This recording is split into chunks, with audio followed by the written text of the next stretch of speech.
Bom, pessoal, esse texto de hoje eu destacaria, né, como um texto que está fazendo parte dos artigos didáticos da escola, que serão conversados, dialogados, debatidos e formarão os bimodais na nova imersão que vai começar agora em julho e vai até dezembro, que é a sexta imersão da escola. E no final do ano nós estaremos completando 3 anos desde que nós criamos o nosso projeto. Então, uma das diferenças da escola é que nós fizemos a opção, nós percebemos que o digital é um fenômeno social recorrente e que nós tínhamos especialistas, que são os canadenses, que estudaram mudanças de mídia no passado. Então, tem uma frase aqui que eu acho pertinente no artigo, abre aspas, sem a comparação histórica sobre um determinado fenômeno, estamos apenas especulando de forma infantil sobre ele e não o estudando de forma mais madura. Eu acho que o grande diferencial que nós temos de análise é este, né? É a possibilidade da gente comparar.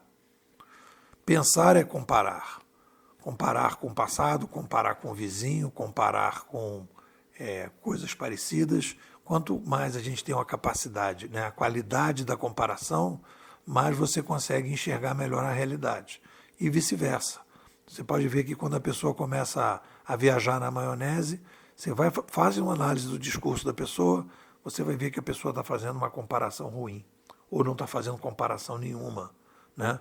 Ou às vezes compara o Brasil com a Dinamarca e coisas que não tem condição, né? Coisas desse tipo. Então,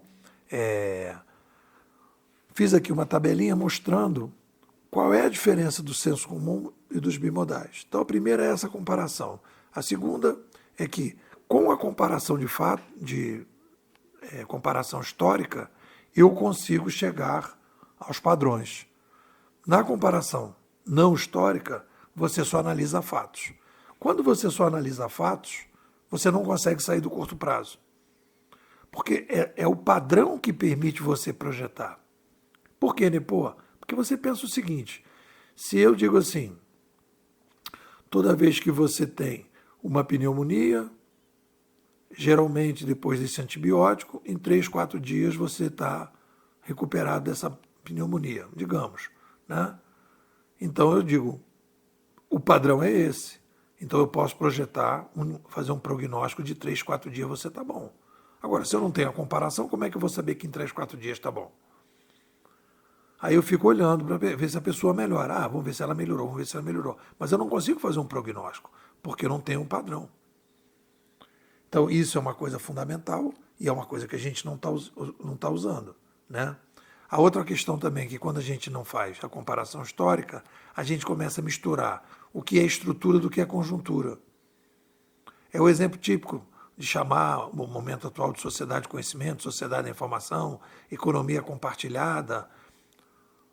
Você está misturando conjuntura com estrutura. Conhecimento e informação é estrutural, não é conjuntural. Então você não pode dar um adjetivo para uma sociedade de algo que é estrutural. Conhecimento, informação e a própria economia sempre vai ser compartilhada. Então você não pode chamar a economia compartilhada. O compartilhamento é parte estruturante da economia. Então você não pode misturar. E é isso que as pessoas fazem. Por quê? Confusão, dificuldade, porque a pessoa não consegue chegar à essência do fenômeno e não consegue, a partir daí, separar o joio do trigo.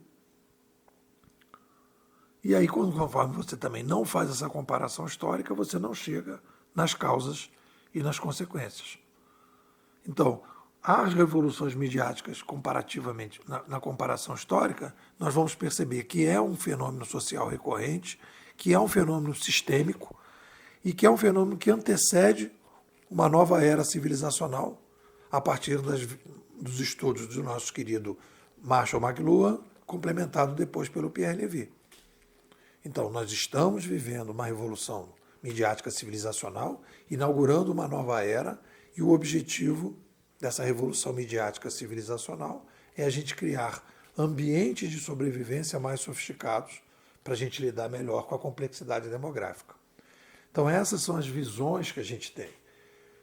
E a gente, então, na estrutura, quando a gente faz essa comparação, a gente vai ver 3 fatores estruturantes das revoluções midiáticas.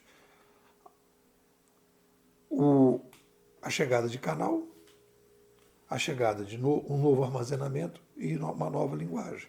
Aí eu fiz o exemplo do mundo oral. No mundo oral, a gente gesticulava, e quando começou a falar, nós tivemos um novo canal, que foi a boca, o novo armazenamento, que foi a memória das palavras, que a gente fazia a memória dos gestos, e depois nós fizemos a chegada de uma nova linguagem, que são as palavras que a gente não conseguia. Só isso, ou tudo isso, nos permitiu sofisticar a sociedade. A sofisticação da sociedade, com a qualidade da linguagem que a gente criou, permitiu que a gente pudesse passar para as novas gerações, né, especificações, e aí a gente pôde criar agricultura, domesticar os animais, e aí a espécie humana deixou de ser nômade e passou a ser uma espécie morando em aldeias. Foi a chegada da oralidade que criou essa nova era civilizacional, e a gente deixou então de correr atrás da comida. Tem uma frase que eu gostei nesse artigo, que é a seguinte: com a revolução midiática civilizacional oral, a comida deixou de ser procurada e passou a ser criada. Para a gente ter a noção de quanto uma revolução midiática modifica a espécie. Depois nós tivemos a escrita manuscrita, depois a escrita impressa e agora o digital. Então a gente, com isso, consegue entender com mais profundidade o que está acontecendo, a dimensão do que está acontecendo, e aí, a partir daí, a gente consegue fazer projeções de forma mais adequada. É um pouco por aí. O que vocês dizem?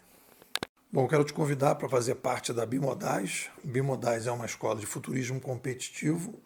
Nós estamos aqui, preservamos, né, uma tradição de pensamento muito bem estruturada. Analisamos o digital de uma forma muito diferente que você tem visto aí no mercado. E eu te convido para fazer parte. Nós estamos iniciando agora em julho a 6ª imersão da escola, partindo para o 3º ano com mais de 300 alunos formados. Tudo online, que você pode participar, atividades diárias, atividades mensais, atualizações. As pessoas dão um salto quântico na forma de pensar esse novo cenário. Estou te convidando, me manda um zap, 21 99608 6422, vou repetir, 21 99608 6422. Nepô, quero ser bimodal.